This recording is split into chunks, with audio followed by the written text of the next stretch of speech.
আমরা গর্ব করে বলতে পারি। আগে আপনাদের বলি, মালদা এবং মুর্শিদাবাদ জেলায় খুব বড় হচ্ছে নদীর ভাঙন এবং সমস্যা।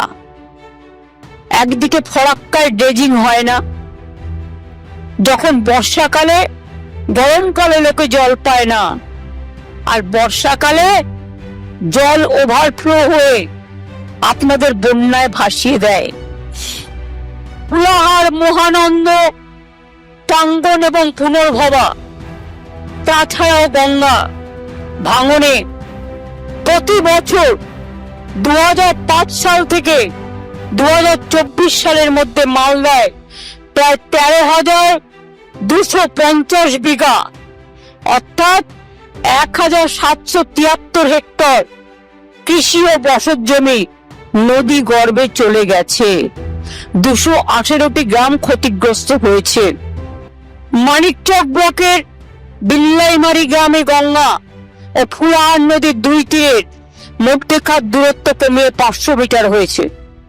আপনারা জানেন, নদী আমাদের হাতে নেই, গঙ্গা আমাদের হাতে নেই। এই ভাঙন রোধ করতে গেলে এটা কেন্দ্রীয় সরকারের আন্ডারে ছিল, কিন্তু আজ পর্যন্ত কিছু করেনি, সব প্রায় এগিয়ে গেছে। যদিও আমরা নদী ভাঙনের জন্য 200 কোটি টাকা দিয়েছি এবং ফরাক্কাকে বারবার বলা সত্ত্বেও ড্রেজিং করা হচ্ছে না। মালদা ও মুর্শিদাবাদ উভয় জেলার নদীর ভাঙন রোধের জন্য 1,550 কোটি টাকার একটা প্রকল্প 2024-এও আমরা পাঠিয়েছি, তার জন্য কোনো অর্থ বরাদ্দ করা হয়নি।